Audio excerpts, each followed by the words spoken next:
Hi friends, welcome to our channel. ఇదైతే Sunday రోజు మా ఇంట్లో చేసుకున్న సూపర్ టేస్టీగా ఉండే తవా చికెన్. సండే స్పెషల్ అనగానే నాన్ వెజ్ లవర్స్ అందరికీ ఫస్ట్ గుర్తొచ్చేది చికెనే కదా. సో ఇంకా లేట్ చేయకుండా ప్రాసెస్ స్టార్ట్ చేసేద్దాం. ముందుగా చికెన్ని మంచిగా క్లీన్ చేసుకొని వాష్ చేసుకోవాలి. వాష్ చేసిన చికెన్లో వాటర్ పోసి కొంచెం సాల్ట్ వేసుకొని ఒక 30 మినిట్స్ పక్కన పెట్టుకోవాలి. ఇలా సాల్ట్ వాటర్లో పెట్టడం వల్ల చికెన్ సాఫ్ట్గా ఉంటుంది అండ్ టేస్ట్ కూడా బాగుంటుంది. చికెన్ సోక్ అవుతున్న టైంలో మన ప్రిపరేషన్ కంప్లీట్ చేసేసుకుందాం. ఇప్పుడు స్టవ్ మీద ఒక ప్యాన్ పెట్టుకొని అందులో 3 స్పూన్స్ ఆఫ్ ధనియాలు, కొంచెం దాల్చిన చెక్క, 10 to 12 మిరియాలు, 2 స్పూన్స్ ఆఫ్ జీలకర్ర వేసుకొని ఫ్రై చేసుకోవాలి. అందులోని ఒక 12 ఎండుమిర్చి కూడా వేసుకొని లో ఫ్లేమ్లో లైట్గా రోస్ట్ చేసుకోవాలి. ఇప్పుడు రోస్ట్ చేసుకున్న ఇంగ్రీడియంట్స్ అన్నీ మిక్సీ జార్లో వేసుకొని ఫైన్ పౌడర్ లాగా గ్రైండ్ చేసుకోవాలి. దాంతోపాటు ఒక 2 టమాటాస్ని కూడా స్మూత్ పేస్ట్ లాగా గ్రైండ్ చేసుకొని పక్కన పెట్టుకోవాలి.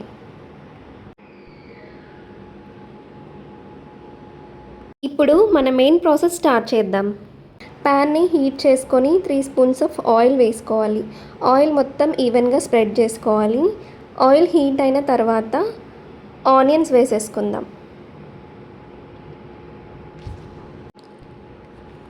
యాక్చువల్లీ ఈ రెసిపీలో ప్రిపరేషన్ కొంచెం సింపుల్గానే ఉంటుంది కానీ టేస్ట్ మాత్రం హోటల్ స్టైల్లోనే ఉంటుంది. ఆనియన్స్ ఫ్రై అవుతున్న టైంలో కిచెన్ మొత్తం సూపర్ స్మెల్తో ఫిల్ అయిపోయింది గైస్. ఆనియన్స్ కొంచెం గోల్డెన్ కలర్లోకి వచ్చేంత వరకు మంచిగా ఫ్రై చేసుకోవాలి. ఆనియన్స్ కొంచెం గోల్డెన్ కలర్లోకి వచ్చాక ముందుగా సాల్ట్ వాటర్లో సోక్ చేసి పెట్టుకున్న చికెన్ని వాటర్ వంపుకుంటూ ప్యాన్లో వేసుకోవాలి. చికెన్ వేసిన తర్వాత స్టవ్ని హై టు లో ఫ్లేమ్లో అడ్జస్ట్ చేసుకుంటూ కంటిన్యూస్గా కలుపుకోవాలి. ఈ ప్రాసెస్ మొత్తం కొంచెం పేషెన్సీతో చేస్తేనే చికెన్ పర్ఫెక్ట్గా రోస్ట్ అవుతుంది. యాక్చువల్లీ తవా చికెన్ అంటే స్పైసీగా కొంచెం డ్రై టెక్స్చర్లో ఉంటే చాలా బాగుంటుంది కదా. ఇది రైస్లో అయినా, రోటీలో అయినా అండ్ డైరెక్ట్గా స్నాక్లోకైనా సూపర్ ఉంటుంది. తప్పకుండా ట్రై చేయండి. ఒక 2 మినిట్స్ ఇలా చికెన్ని ఫ్రై చేస్తూ కలుపుకోవాలి. మంచిగా కలుపుకున్న తర్వాత చికెన్ని ఈవెన్గా స్ప్రెడ్ చేసుకొని ఒక 2 మినిట్స్ అలా ఫ్రై చేసేసుకోవాలి. సండే రోజు ఇంట్లో అందరూ కలిసి ఇలా స్పెషల్ రెసిపీస్ తింటే ఆ వైబ్ వేరేలా ఉంటుంది కదా. ఎస్పెషల్లీ స్పైసీ చికెన్ రెసిపీస్ అంటే ఆల్మోస్ట్ అందరికీ ఫేవరెటే. చికెన్ కొంచెం ఫ్రై అయిన తర్వాత 1 స్పూన్ ఆఫ్ అల్లం పేస్ట్ వేసుకొని కలుపుకోవాలి. మనం ఏం ఇంగ్రీడియంట్స్ వేసుకున్నా కూడా ఈవెన్గా స్ప్రెడ్ చేస్తూ కలుపుకోవాలి. అల్లం పచ్చివాసన పోయిన తర్వాత ఇక్కడ 2 స్పూన్స్ ఆఫ్ సాల్ట్ వేసుకుంటున్నా.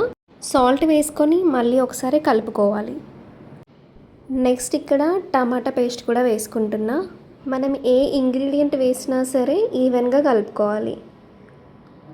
ఇక్కడ టమాటా పేస్ట్ని కూడా నేను ఈవెన్గా కలుపుకుంటున్నాను. తర్వాత ముందే ప్రిపేర్ చేసి పెట్టుకున్న మసాలా పౌడర్ మొత్తం వేసుకొని చికెన్ పీసెస్కి బాగా కోట్ అయ్యేలాగా మిక్స్ చేసుకోవాలి.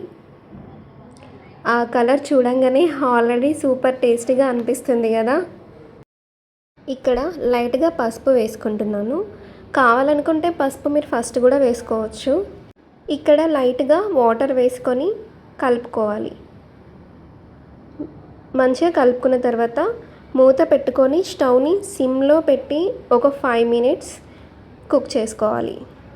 5 మినిట్స్ తర్వాత మూత తీసి మంచిగా కలుపుకొని మీకు కావాలి అనుకుంటే ఇక్కడ 1/2 స్పూన్ ధనియా పౌడర్ కూడా వేసుకోవచ్చు. బట్ నేను ఇక్కడ వేయట్లేదు. మళ్ళీ కొంచెం వాటర్ వేసుకొని మూత పెట్టేసి 3 మినిట్స్ కుక్ చేసుకోవాలి. 3 మినిట్స్ తర్వాత మూత తీసి చూస్తే చూడండి ఎలా కనిపిస్తుందో. ఇప్పుడు ఒక 2 మినిట్స్ అలాగే వదిలేయండి. చూసారా, ఆయిల్ కొంచెం పైకి వచ్చి చికెన్ పర్ఫెక్ట్గా రోస్ట్ అయింది. నిజం చెప్పాలంటే ఈ తవా చికెన్ చాలా జ్యూసీగా, స్పైసీగా, ఫుల్ ఫ్లేవర్తో ఉంటుంది కదా. స్పెషల్లీ హోమ్మేడ్ మసాలా వల్ల టేస్ట్ నెక్స్ట్ లెవెల్కి వెళ్తుంది. వన్స్ ట్రై చేస్తే మళ్ళీ మళ్ళీ చేయాలనిపిస్తుంది ఈ రెసిపీ. నిజం ఫ్రెండ్స్, టేస్ట్ మాత్రం చాలా బాగుంది. మీరు కూడా డెఫినెట్లీ ట్రై చేసి ఎలా వచ్చిందో కామెంట్లో చెప్పండి. అండ్ మీ ఇంట్లో సండే స్పెషల్ రెసిపీ ఏం చేశారో కామెంట్ చేయడం మర్చిపోకండి. అండ్ ఈ వీడియో మీకు నచ్చితే లైక్ చేయండి, షేర్ చేయండి, మన ఛానల్ని సబ్స్క్రైబ్ చేసుకోండి. లాస్ట్లో పుదీనా ఇంకా కొత్తిమీర వేసుకొని స్టవ్ ఆఫ్ చేసుకుంటే మన సూపర్ టేస్టీ తవా చికెన్ అయితే రెడీ అయిపోయింది. మళ్ళీ నెక్స్ట్ వీడియోలో కలుద్దాం. Until then bye friends.